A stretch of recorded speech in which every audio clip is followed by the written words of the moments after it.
Yakobo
lapho bethi kimi masiye endlini kaJehova.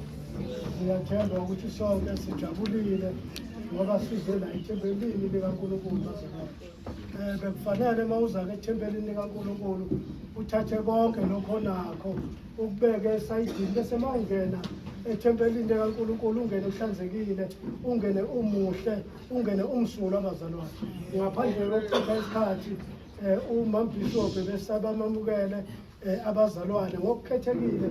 Ngikhona abazalwane abasivakashele engizobamamukela abazalwane.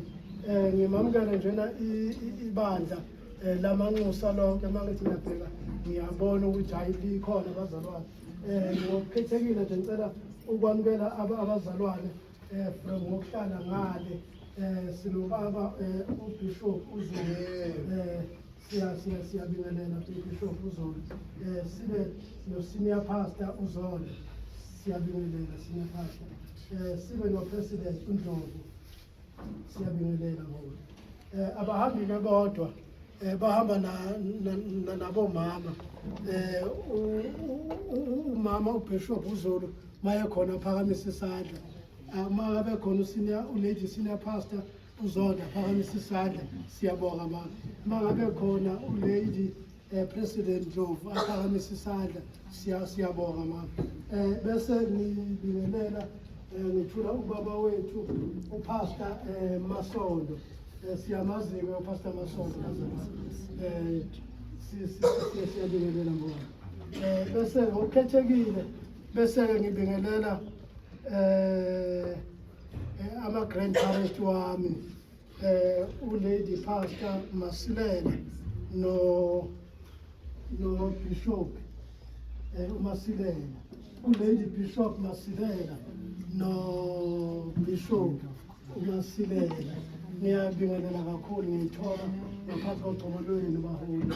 Siyabingelela, siyanamukela enhlanhleni yabaleli. Sithi nje uNkulunkulu aniphe amandla, asilonde sonke egameni lenkosi. Amen. Siyabonga mholi ngokuphuthuma nje sizongena enkonzweni ye-praise and worship, inkonzo yendumiso esizoyiphathelwa uPastor uZwide. Amen bangcwele. Amen. abasiyakubonga Uthando lwakho sathengwa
egameni likaJesu, amen.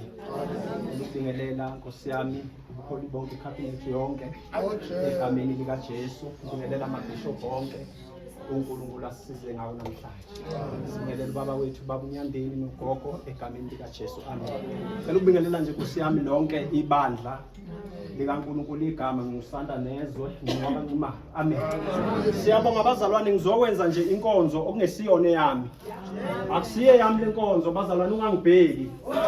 Ayihlanganise lutho nami, kodwa ihlanganise wena noNkulunkulu.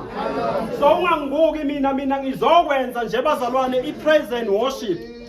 Elike lathi-ke izwi likaNkulunkulu ngifuna ukukuhlukanisa nje kancane ukuthi unesizathu nawe sokuthi ubungamdumisi uNkulunkulu. Unesizathu ngoba lithi izwi likaNkulunkulu ngizokwenza ipraise and worship. Yini praise bazalwane? Yila thina sidumisa uNkulunkulu ngezinto esizitholileyo nesizithintileyo sayibona. Kodwa uma sekushiwo worship bazalwane izinto esingakayithinti kodwa esinesithembiso sazo. Ngamanye amazwi bazalwane, abantu abazodumisa namhlanje abantu abafana noHana abadumisa bengaphethe lutho kodwa bathembile. Hallelujah. Hallelujah. Jesus wami incwadi ngokaLuka chapter 17 sifunde nje amavesi ambalwa. Amen.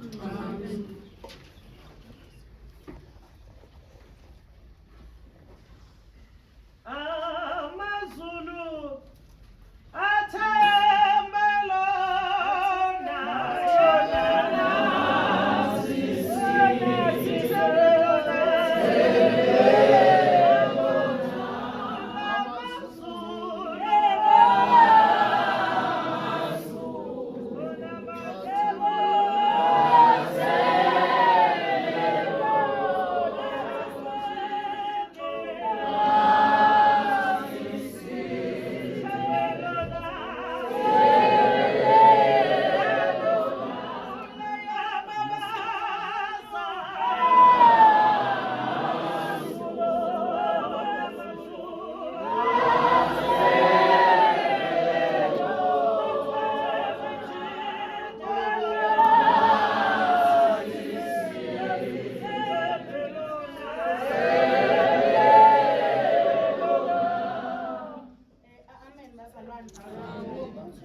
sizofunda incwadi ngokukaLuka 17.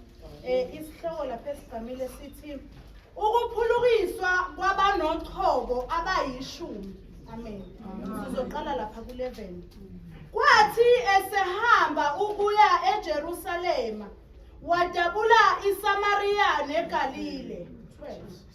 Esangena emzaneni othile kwahlangana naye amadoda 10 anochoko amela kude. Aphakamisa izwi athi, Jesu Nkosi sihawukele. 14. Kuthe ewabona wathi kuwo, hambani niyoziveza kubapristi. Kwathi esahamba ahlanjululwa. 15. Enye yawo isibona ukuthi iphulukisiwe, yabuya imdumisa uNkulunkulu ngezwi elikhulu. 16. Yawa ngobuso ngasezinyaweni zakhe ibonga, yayingumSamariya. 17. Kepha uJesu wamphendula wathi, akuhlanjululwanga 10 na? Baphi pho 9 na? 17. Kepha uJesu waphendula wathi, akuhlanjululwanga 10 na? Baphi pho 9 na? Haleluya bangcwele. Kafishane nje bazalwane siya endumisweni. Amen. Sizonikeza uNkulunkulu udumo. Lithi izwi likaNkulunkulu mayedlula uJesu eya eJerusalema. Uma yefika uhlambulula amadoda aye nochoko. Lithi izwi likaNkulunkulu kodwa into ehlukayo ukuthi uma isebahlambululile kodwa kubonakala indoda eyodwa eza kuye. Kubonakala indoda eyodwa ezoguqa emdumisayo. Manje uJesu nombuza ubuzayo ukuthi bapha abanye. Ngoba laba bantu amhlambululanga oyedwa. Uthi umhlabelele benguhlabelela sathengwa. Uthi umhlabelelo engihlabelelayo sathengwa ngegala. Angizukusho ukuthi mzalwane wami dumisa izinto nazo. Awudumiseli izinto nazo. Kodwa umdumisela ukuthi unguNkulunkulu. Haleluya. Asidumiseli izinto bazalwane asenzele zona. Kodwa simdumisela ukuthi wasithenga. Haleluya. Ungasali ngaphandle sihlobo sami. Lithi izwi likaNkulunkulu uma ufunda incwadi yezenzo lithi uPawula noSila bamdumisa bese beboshiwe besejele. Kodwa lithi izwi bazalwane ngishibopho zavuleka. Haleluya. Ungasali ngaphandle sihlobo sami ukuthi uJesu bapha abanye. Ungabheka abantu uma uzodumisa uNkulunkulu buyela kuye. Ngithanda izwi uma lithi le ndoda yasondela yaguqa enyaweni zakhe. Ngamanye amazwi lento yendumisa yikho umngani wakho. Kodwa nawe indaba yakho noNkulunkulu wakho. Ungadumisela ukujabulisa abantu. Haleluya. Ngicela ungihlabelele. Akudingwa nasibani ngoba uJesu